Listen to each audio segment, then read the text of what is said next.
Vous allez rencontrer dans quelques minutes Cata Ramirez qui va vous parler d'EDI, d'inclusion, mais avec des mots-clés.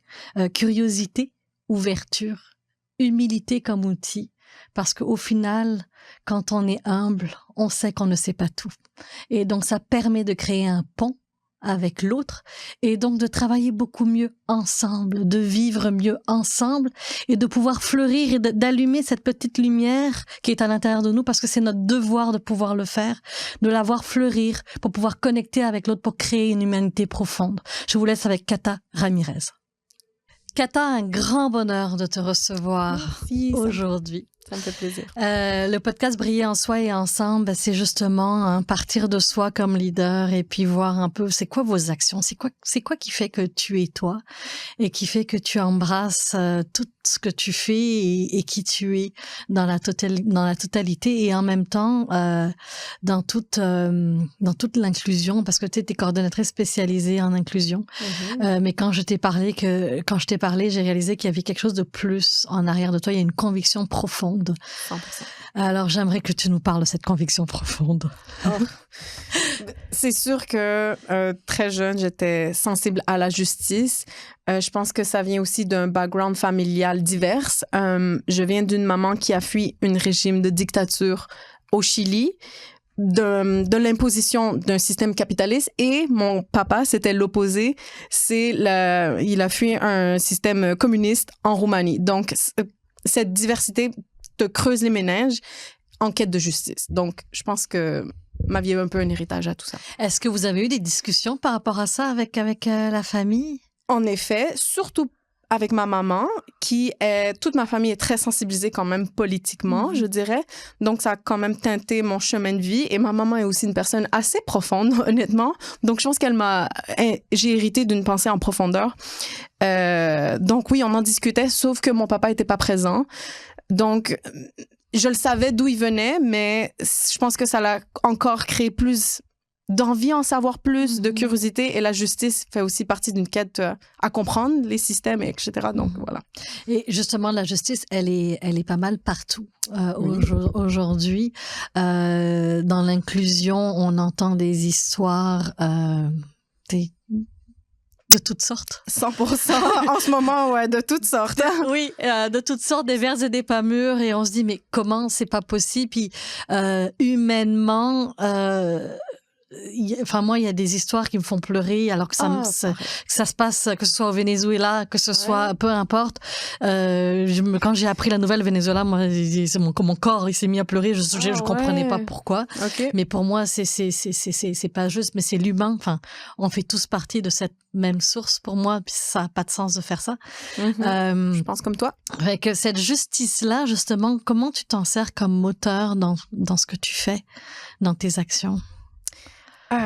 Comment je prends la justice comme moteur? La justice, déjà, est un concept très intello, là, je dirais. Donc, rapidement, moi, j'ai voulu creuser. J'ai des études en philosophie à l'Université de Montréal. Donc, rapidement, j'ai voulu prendre connaissance des notions abstraites. Mais après, il faut faire émerger ça au monde concret. Donc, au monde politique, mais aussi interpersonnel. Donc, comment nous, comme personnes, on peut incarner un peu plus de justice? C'est vraiment complexe. Donc, je vais te laisser poursuivre un peu plus parce que c'est ça, la justice, on peut tellement tomber dans des théories comme on peut... Est-ce que tu as eu des exemples? En fait, on va y aller directement dans des exemples concrets. Est-ce que tu as eu des exemples où tu t'es dit, ou même très jeune, où tu t'es dit, mais ça, c'est pas normal, ou ça, on devrait faire quelque chose, ou c'est quoi ton point de bascule? Très jeune, j'ai eu la chance de voir le système d'éducation, comment ici au Québec, concrètement, là, il est à 2 vitesses.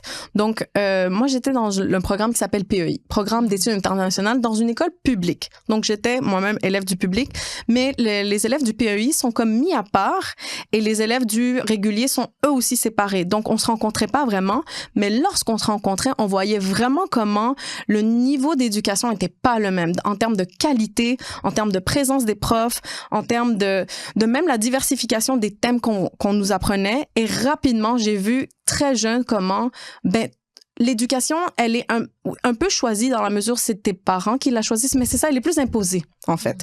C'est pas quelque chose qu'on choisit. Et donc, Et c'est pourtant quelque chose qui va influencer tout le reste de notre vie. Donc, c'est fondamentalement injuste que certaines personnes auront accès à un peu plus de connaissances, à un peu plus de complexité sur le monde, à des professeurs plus présents, alors que d'autres personnes, malheureusement, parce que le système est ce qu'il est. Donc ça, vraiment, ça m'a animée très, très jeune. Comment aujourd'hui, justement, quand on réalise le imposé vient souvent aussi avec la capacité économique des parents aussi. Donc, comment, quand on grandit dans un système, puis on peut prendre à l'âge de 10 ans, mais aussi à l'âge de 16, puis peut-être à 25 ans, on est capable de s'arrêter, puis sur quel point on pourrait réfléchir ou amener les gens à réfléchir? Déjà, on hérite tous de plein de choses qui sont non choisies. Donc, je pense qu'il ne s'agit pas de tout jeter de ce dont on hérite, mais ça reste quand même un point de départ à avoir une réflexion à quoi on se situe de manière authentique face à tout ça. Par exemple, toutes les familles, soit on a une religiosité ou soit on n'en a pas une. Et tu peux en prendre comme tu peux en rejeter et réfléchir sur ce point de départ. Donc, c'est un terrain fertile à réflexion. Mais voilà, c'est ça qui est beau dans la vie, c'est que je me souviens même plus de la question. Non, mais je vais vous dire, en fait, c'est dans le fond, c'est d'arriver à s'arrêter puis de dire, OK, le bagage que j'ai reçu, qu'est-ce qui me sert et qu'est-ce que je crois aussi, parce que fondamentalement, comme tu disais, la religion, ça arrive, est-ce que ça fait sens, est-ce que ça fait pas sens? Enfin, moi, je le vois chez moi, j'ai un mari baptisé mais qui croit pas, moi je suis croyante, non pratiquante, mais je suis croyante et dans une religion, donc forcément les enfants, ils sont tiraillés, puis il y a des questionnements qui arrivent, et puis c'est à vous de vous faire votre propre recette de ce que vous croyez au final. Oui, parce qu'on n'aura pas le choix éventuellement de faire des choix. Et donc, comment les faire de manière éclairée avec soi-même. Donc, vraiment, de créer un point de rencontre avec soi, c'est nécessaire pour ensuite étayer ça aux autres, puis de partir sur un point de « OK, je me connais moi-même, mais c'est quoi le récit des autres? » Ouais. Je suis allée vraiment plus large, mais on est allé très large, mais on va y aller maintenant dans l'inclusion, dans vraiment tout ce qui est diversité et inclusion, équité, diversité, inclusion, parce que c'est ce que tu fais dans la vie, c'est ce que tu manges, t'adores ça. Vraiment. Et c'est aussi, je pense que tout ce que vous faites, vous êtes en train d'amener des points de réflexion à nos jeunes, aussi de dire, OK, mais toi, tu te situes comment par rapport à l'inclusion, par rapport à ce qui se passe, et donc cette réflexion-là. Qu'est-ce qui a fait que tu t'es retrouvé déjà dans cette branche-là?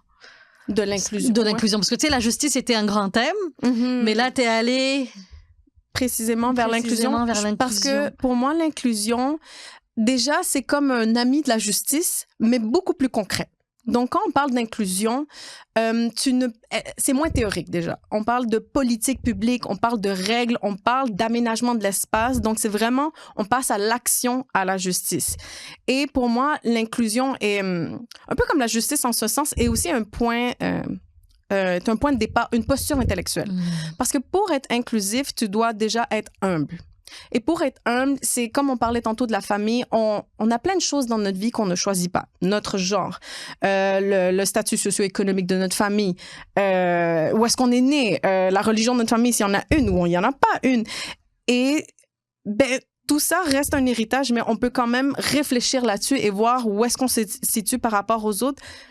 Puis justement, être humble nous amène, aussitôt que tu donnes l'ouverture à être humble, tu donnes aussi plus d'espace à être curieux vers l'autre. Donc vraiment partir à la rencontre des autres. Pourquoi eux, ils ont telle religion? Pourquoi eux, ils dansent comme ça? Pourquoi eux?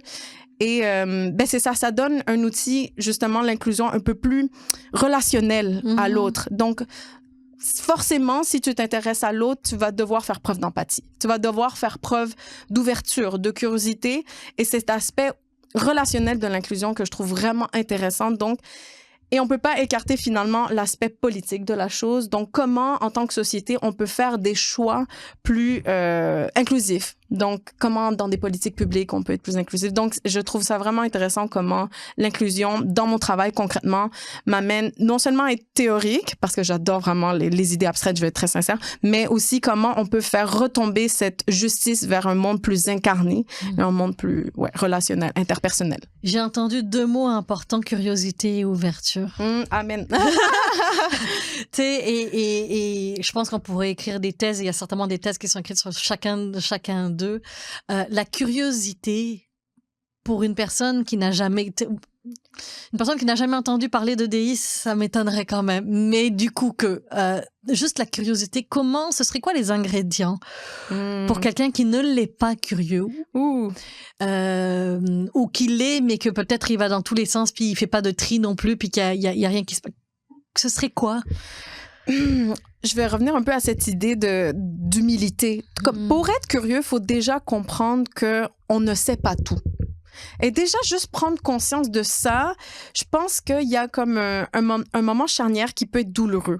Parce que le cerveau aime, puis c'est vraiment vrai, là, le cerveau aime les idées simplistes. On va dire spontanément, chaque être humain, on est enclin à aimer des idées simplistes. Donc, prendre conscience que le monde est soit complexe ou soit nos idées qu'on nous a inculquées ne sont pas toutes vraies ou elles sont partielles, c'est faire le deuil d'une certaine identité des fois, ou c'est faire le deuil d'un rapport à ton entourage et ça peut être vraiment douloureux. C'est pour ça que c'est difficile, je pense, pour certaines personnes d'être curieuses, parce qu'être curieux s'accompagne souvent d'un micro-deuil. Donc, de la peur aussi. De la peur, de changement. Parce que quand tu prends conscience que les choses sont pas comme tu le pensais ou que tes même habitudes de vie, quelque chose de très concret, sont pas, on va dire, 100% optimales pour toi, ben, tu vas devoir sacrifier une partie de comment tu organisais ton temps ou comment tu percevais cet élément. Donc, c'est pour ça que la curiosité, elle peut être souffrante un peu. Ouais. Ça a l'air intense, là, dit comme ça, mais... Non, mais je comprends. Puis j'ai un exemple concret qui m'est arrivé, parce que quand on a commencé à parler de DI, puis j'ai 1 ou 2 formations sur justement l'inclusion et je me suis souvent posé la question. Moi je dis souvent qu'il faut casser des œufs à un moment donné pour se parler des vraies choses, parce qu'on va l'échapper, on va mettre les pieds dans le plat, on va le savoir. Puis récemment, je parle de pendant la COVID, parce qu'on croisait beaucoup de monde dans les ascenseurs, tu sais, quand on était pris. Mais moi j'habite dans un appartement, puis quand on sortait, tu sais, on prenait les ascenseurs, on avait nos masques, on sortait, puis donc on voyait les chiens de tout le monde, puis on remontait. Il y a une personne justement qui était habillé, justement, c'est un homme habillé en femme. Okay. Et en même temps, moi, j'aimais, bonjour monsieur, bonjour madame. Tu sais, le systématisme de dire, dire bonjour ne me convenait pas suffisamment parce que je trouvais que je tissais pas mon lien avec la personne. Je comprends, tu voulais être plus relationnel. Donc... Je voulais être plus relationnel, mais dire bonjour monsieur, je me mettais les pieds dans le plat. Je dis bonjour madame, puis j'étais pas sûre parce que la personne, je la connais pas. Ben oui. Et moi, j'ai eu à faire un deuil là-dedans. Ah, c'est OK. Oui, j'étais curieuse parce que j'aurais voulu tout savoir sur la personne, parce que moi je tripe des personnes qui sont différentes de moi. J'aurais voulu comprendre l'histoire, peut-être que lui n'avait peut-être pas envie non plus de raconter, ou elle n'avait pas envie de raconter, mais et intérieurement, il a fallu que je me questionne de dire OK, mais c'est correct de dire juste bonjour parce que tu ne sais pas, ou bien tu demandes comment vous voulez je m'adresse à vous. 100%. Mais en fait, la curiosité amène aussi cette peur-là de faire des erreurs. De blesser. 100%. De faire des... Et je me suis vue moi-même là-dedans, là. Je me suis vue moi-même où, encore aujourd'hui, quand je croise la personne, c'est bonjour. Avec mon plus beau sourire pour essayer de créer une connexion, mais je me sens... Moi, je me laisse tomber dans ma connexion. Oui, bonjour madame, comment ça va? Mais là, avec le bonjour, c'est comme si que j'arrête la conversation. Puis je suis sûre que tu compenses autrement. Tu dis bonjour, mais peut-être ton ton est un peu plus engageant. Oui, tu essaies de compenser par d'autres. Est-ce que ça a été votre journée? Il fait froid? Je vais dire quelque chose, mais j'ai besoin de créer cette connexion-là. 100%, puis tu l'as nommé comme justement être curieux de l'autre ou de ce qu'on sait pas, juste prendre conscience de ce qu'on sait pas, ça va demander certains ajustements. Le changement, en fait, puis c'est là où est-ce que je pense que c'est beaucoup de gens, on aime être confortable, puis même moi, là, comme tout le monde, là, c'est normal. Mais c'est là qu'on grandit. C'est quand on est à l'aise un peu de cet inconfort, de faire des erreurs, et c'est seulement en faisant des erreurs qu'on va apprendre à être plus inclusif ou même n'importe quoi. Moi, je m'entraîne là dans la vie, j'aime vraiment la musculation, OK? Et je trouve que c'est une belle métaphore, allégorie à comment grandir puis apprendre un peu parce que, par exemple, pour grossir un muscle, il faut des micro-déchirures. Et pour avoir des micro-déchirures, il faut un peu de une sensation de brûlure. Donc, je fais beaucoup de parallèles, moi, personnellement, entre l'EDI puis la musculation parce que, comme tu l'as fait, toi, le bonjour, tu savais pas si on dit madame, monsieur, mix, peu importe, mais c'est en faisant des erreurs, c'est souffrant un peu que tu as grandi puis là, tu as trouvé d'autres moyens de t'ajuster. Exact. Puis sans utiliser les étiquettes parce que les étiquettes, on sait pas non plus. Ouais. Enfin, tu sais, oui, je me suis formée parce que comme je suis coach, j'ai dit, OK, ben là, la clientèle est différente. Donc, donc je suis allée me renseigner. Mais c'est pas non plus comme toi, ton quotidien. Donc, des fois, OK, on va le faire différemment. On va prendre une question. Puis, fait que c'est pour ça que moi, je ramène toujours à l'humain. Parce qu'au final, t'as un humain devant toi qui a des émotions, qui a des peurs. C'est stratégique. Qui a des besoins, qui a un cœur, qui a des yeux, qui a un passé, qui a une histoire.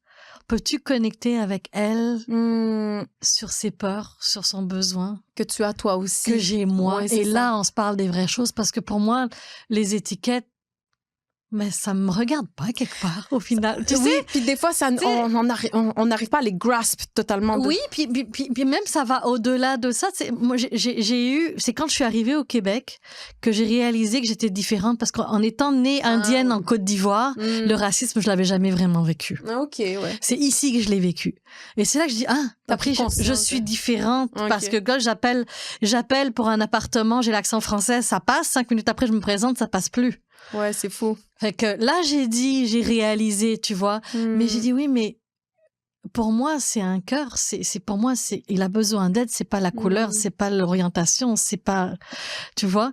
Donc ça, c'est. Tu ramènes l'empathie pour. Je ramène, mais c'est très stratégique parce que justement, si on parle d'inclusion, de statistiques et tout, on perd beaucoup de gens qui vont sentir plutôt des chiffres plutôt que ramener l'humain. C'est vraiment stratégique. Puis je pense que moi, c'est mon défi des fois. J'aime beaucoup parler en termes de sociologique. Donc, statistiques sociales, des groupes, études. Et je remarque même dans mon quotidien avec mes amis qu'on va dire sont moins sensibilisés à l'EDI ou ils ont juste moins de connaissances.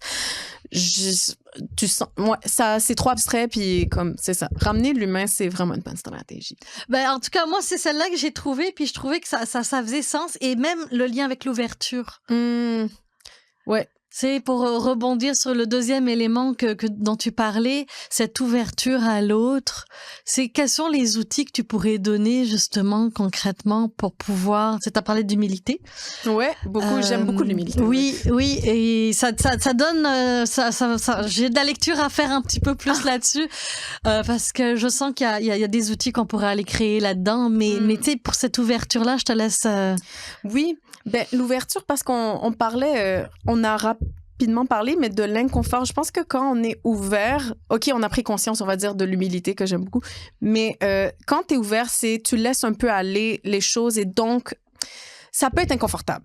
Parce que là, tu es ouvert à des choses que tu ne contrôles pas, à l'éventualité, à des catégories d'humains. Je dis catégories parce que c'est plus simple à comprendre, là, mais comme par exemple des groupes auxquels tu as jamais eu le temps de croiser. Donc là, tu te permets de peut-être faire des erreurs.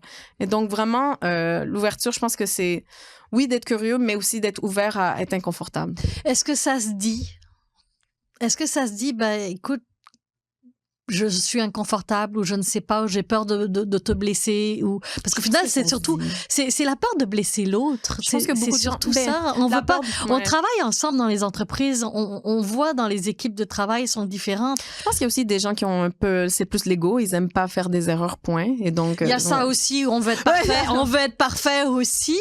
Mais tu sais souvent faire une erreur c'est trop inconfortable. Oui, c'est ça. Exact. Ou blesser l'autre, ça peut être aussi. Mais blesser l'autre. Enfin, je vais reprendre un autre exemple qui m'est arrivé où quand j'ai eu à monter mes formations, mes conférences sur l'inclusion, j'ai eu à me questionner si toutes les cultures du monde j'étais à l'aise avec ou pas. juste déjà la culture. Je parlais même pas d'autres diversités et d'autres étiquettes, on va dire. Je parlais de juste la culture. Et j'ai réalisé que j'avais certaines personnes avec qui c'était plus difficile. Mais bien sûr, je pense que ça, c'est... Mais je l'ai analysé. OK. Je suis allée pousser plus loin. Je dis, OK, c'était plus des gens d'Europe de l'Est en plus. Ah ouais? Et là, je suis entourée de personnes d'Europe de l'Est aujourd'hui.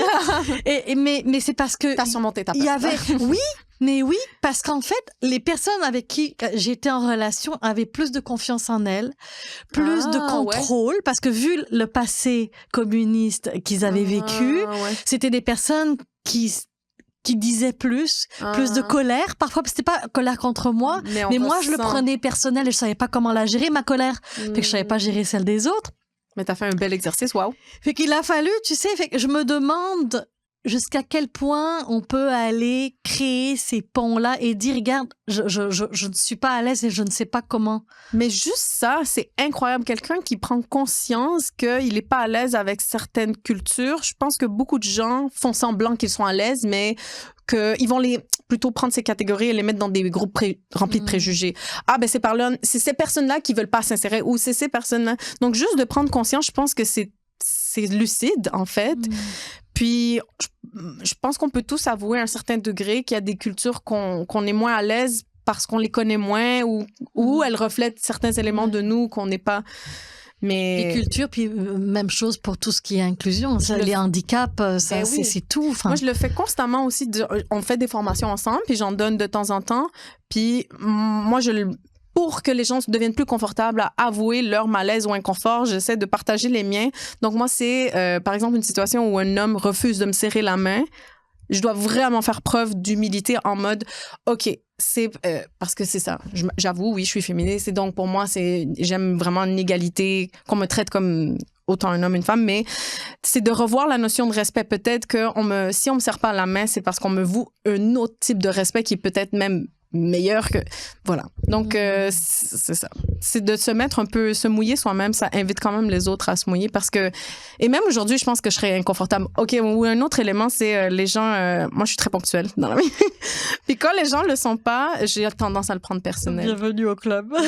Puis je comprends, je suis flexible, je comprends comme on a tous des choses qu'on prévoit pas, mais on dirait que, moi qui fais vraiment attention à mon temps, je m'attends et je juge beaucoup le respect basé là-dessus. Donc, si tu... Mais t'as dit un mot, je m'attends, et c'est les attentes. C'est nos attentes qui créent les pires scénarios catastrophes. C'est nos attentes qui fait que nos émotions vont en montagne russe. Parce qu'au final, je m'attendais à et j'ai pas. Donc, les émotions embarquent. C'est ça. Donc, les émotions d'envie de contrôler la situation et tout embarquent. Exactement. C'est quoi les défis aujourd'hui que tu vois et que tu perçois aujourd'hui? Actuellement.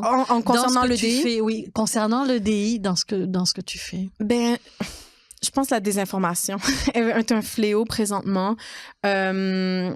Et les technologies, ils sont pour beaucoup, même si elles démocratisent beaucoup l'information, on peut pas la diaboliser uniquement, mais malheureusement, le fait que tout le monde ait accès à un téléphone et une caméra fait aussi que tout le monde prend comme toutes les opinions valides.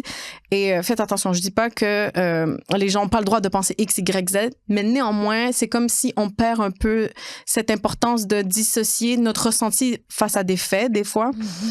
Et donc, des préjugés circulent beaucoup plus facilement aujourd'hui. Donc, la haine envers certains groupes sociaux peut vraiment... Elle peut prendre un ascenseur très vite.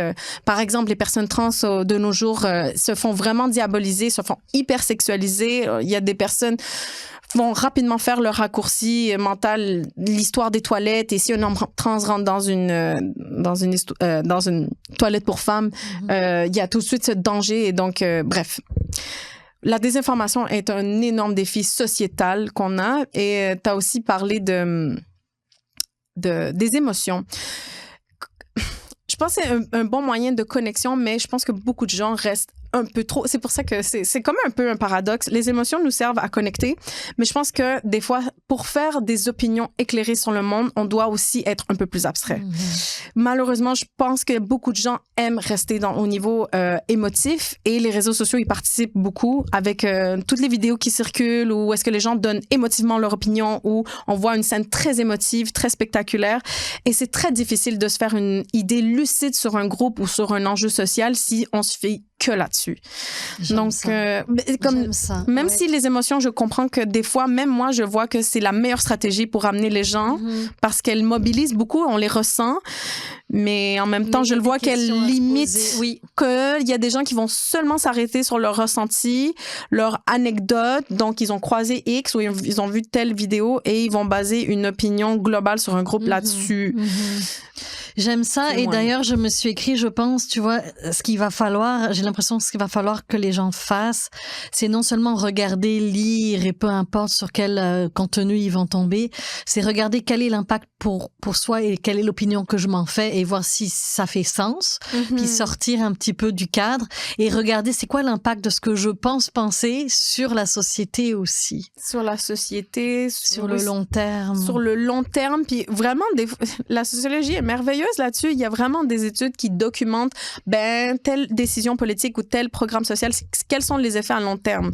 Donc vraiment, on peut se faire quand même des opinions assez éclairées. C'est jamais blanc et noir, il y a toujours des nuances à apporter. C'est très complexe le monde, tout est contextuel, mais reste que il faut être à l'aise de s'informer. Mais je pense que plus en plus s'informer aussi, c'est difficile dans une société de performance. Là, je parle vraiment large. Là, Oui, ouais. en fait, au-delà même de la performance, c'est que, enfin, je regarde mes enfants, mon fils il game, mais ma fille elle est sur TikTok et Insta. Moi aussi. Moi aussi, mais bon, tu sais, j'ai choisi de liker quelques pages, puis je fais attention à mon fil. J'essaye de garder mon fil le plus propre possible, Ouais. on va dire. Mais eux n'ont pas forcément cette lucidité dont tu parlais justement pour dire c'est ok, normal aussi c'est déjà. bon, mais t'as vu, il s'est passé ça, puis oui. Prenons un temps de recul. Prends un temps de recul, puis regardons et décortiquons effectivement, parce que tu parles de ces études-là, mais ils arrivent pas sur leur fil. Oui, c'est sûr. Oui. Puis on s'entend que des jeunes, je m'attends pas au même niveau de rigueur d'information que des adultes, ça c'est sûr. Je pense que nous, comme adultes, notre objectif, c'est d'accompagner. Oui, c'est ça, c'est d'accompagner les jeunes à trier l'information, à comment vérifier la rigueur. Oui, c'est ça, les sources. Et ça, c'est ce qu'on apprend à l'école aussi. L'école aussi les accompagne là-dedans. Il y a aussi des organismes qui le font, qui sensibilisent les jeunes face à comment gérer les réseaux sociaux, puis juste les écrans en général, comment avoir des bonnes habitudes de vie là-dessus. Mais en effet, oui, c'est toute une vie. Ça prend de se réguler aussi là-dessus. Les émotions et tout. Oui, puis de faire ce lien-là dans les organisations aussi, parce que pendant longtemps, il y a plusieurs populations qui se sont senties, ils n'avaient pas forcément leur place. Puis ça a un lien avec leur confiance en soi automatiquement. Ah, ben oui. Et là, tout d'un coup, avec le DI, elles osent plus, ces personnes-là, parler, elles osent plus prendre leur place. Comment tu vois justement les impacts positifs concrètement dans les travails, je sais pas, dans les organisations, même dans les OBNL, comme tu es certainement en lien avec d'autres organisations. C'est quoi le pouvoir qu'elles ont maintenant en étant? Parce qu'elles se donnent le droit d'être elles, en fait. D'être elles, d'exister, c'est ça. Puis qu'on leur donne la place aussi plus dans la société. Ah, mais 100%, ça vient normaliser des parcours de vie qui sont différents. Ça vient normaliser des identités qui, par le passé, étaient soit marginalisées, mais des fois même démonisées, satanisées. Si on pense encore aux orientations sexuelles, c'était encore dans le DSM dans les années 50. Donc, c'est littéralement une maladie, de mettre ça comme une maladie mentale. Mais voilà, que maintenant, on en voit dans les films que maintenant, ces personnes soient des leaders politiques ou juste des leaders en entreprise. Ça vient vraiment normaliser d'autres manières d'être. Puis des fois, c'est aussi banal que juste comment tu t'habilles, comment tu gesticules. Par exemple, pour les hommes, de plus en plus, si on a des hommes gays dans une tête d'entreprise, on voit aussi comment la masculinité, elle est moins rigide. Donc, tu peux être un homme et gesticuler différemment. Et avoir son côté féminin beaucoup plus développé, puis se donner le droit. Et oui, et combien d'hommes hétérosexuels? Moi, je sais que mon copain, il adore le fait que de plus en plus la masculinité est libérée. En plus, c'est une personne très masculine, mais c'est une personne qui gesticule. C'est vraiment aussi banal que gesticuler, OK? Les hommes se font vraiment polisser, là-dessus. Cataloguer. Ouais, c'est comme une posture très X, alors que, thank God, moi, je suis née femme, puis en tout cas, je me sens bien. Moi, je gesticule. On a moins cette, on dirait, limite de rigidité dans nos corps, mais enfin. Non, mais tu vas l'avoir plus si tu continues à aller au gym, c'est ça? En plus, c'est vrai, genre, mais oui, il faut danser. Parce que je vais au gym, et puis aussi, puis muscu et tout, puis effectivement, mais ça donne une force, enfin, il y a une force intérieure juste à aller au gym, de se sentir plus forte. Je suis pas trop pour moi, les muscles, je veux pas trop prendre de muscles, mais en force.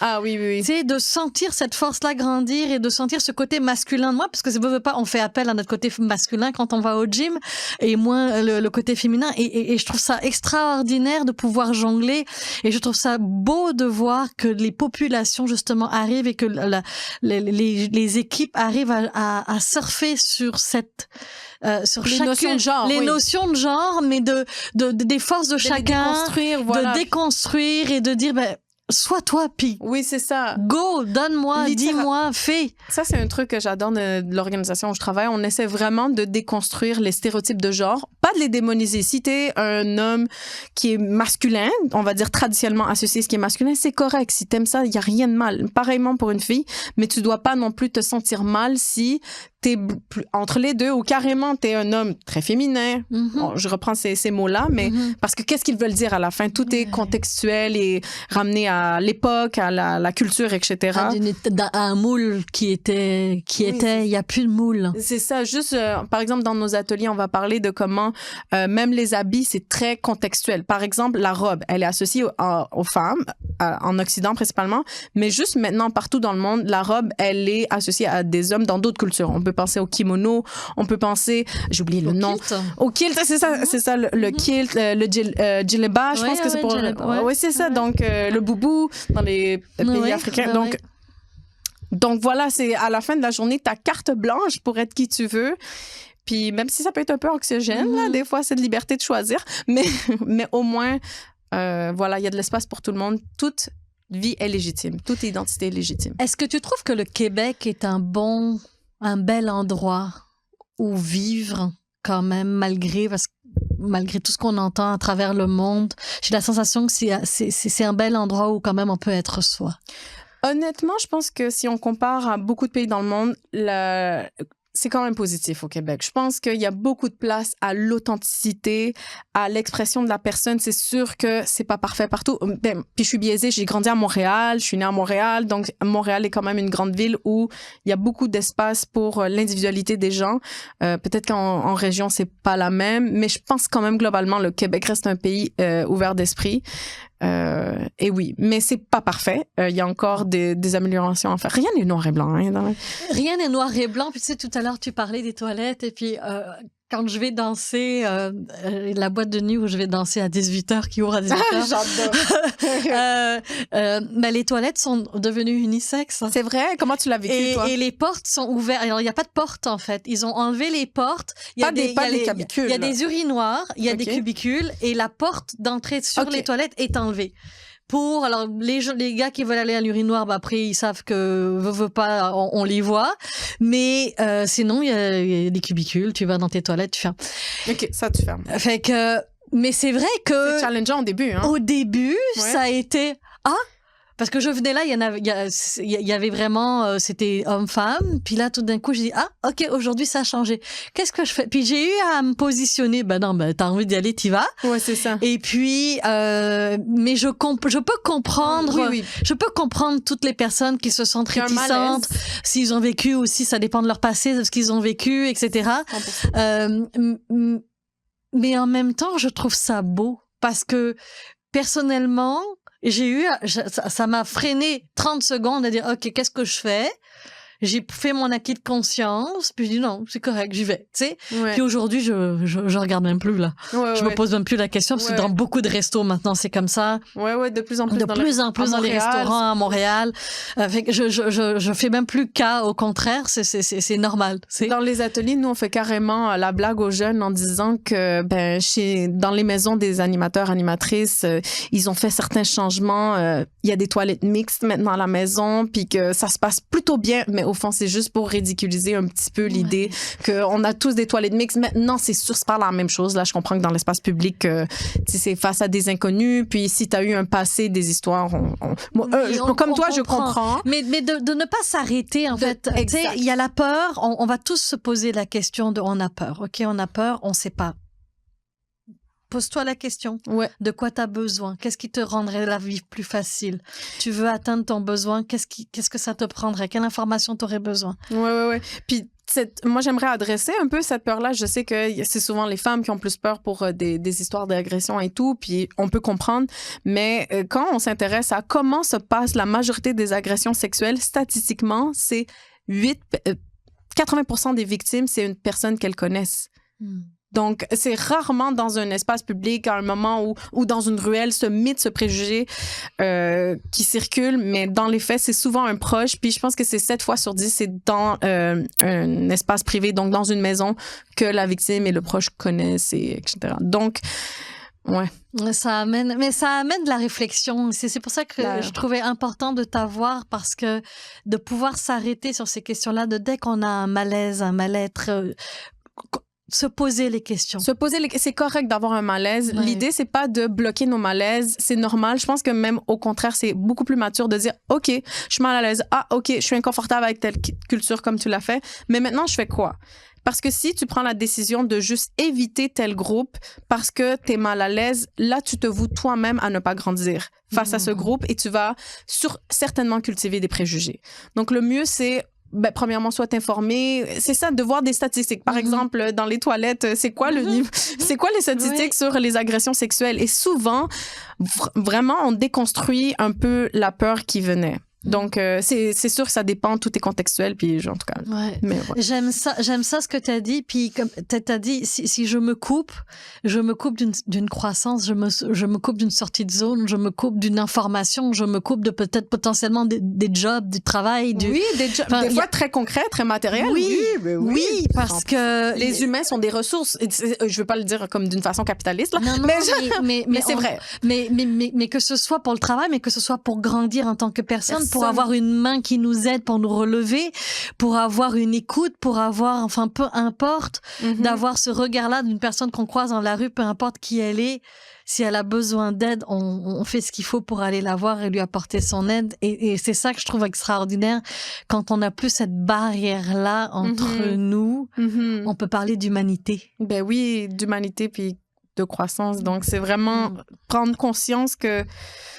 Déjà, j'aime beaucoup cette idée que même si quelqu'un d'autre est différent, on apprend à mieux se connaître, nous, déjà en allant vers l'autre, parce que c'est comme si tu peux toi-même t'identifier à travers des traits de l'autre par une passé historique similaire, par un passé vraiment émotivement similaire, ou etc., etc. Donc, même se connaître soi-même peut passer à travers l'autre, paradoxalement. Ouais. Je trouve ça extraordinaire. Écoute...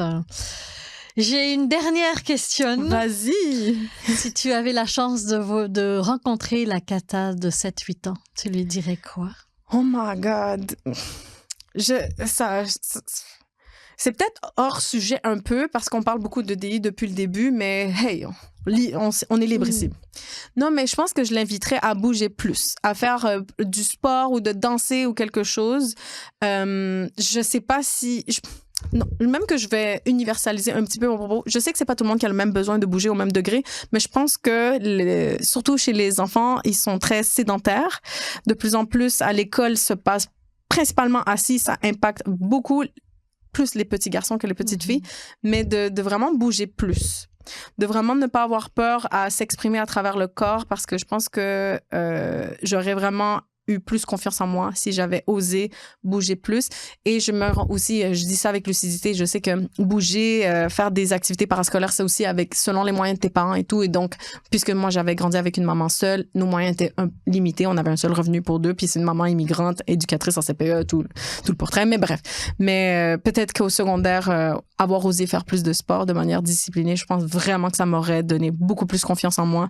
Et ça m'aurait aidé aussi à réguler même mes émotions, en tout cas. C'est ça. Extraordinaire. Merci infiniment, Kata, pour ta présence au podcast. Merci de m'inviter. Ça fait plaisir. Vraiment, et un bonheur d'avoir appris à te connaître. Pareillement. Merci. Merci.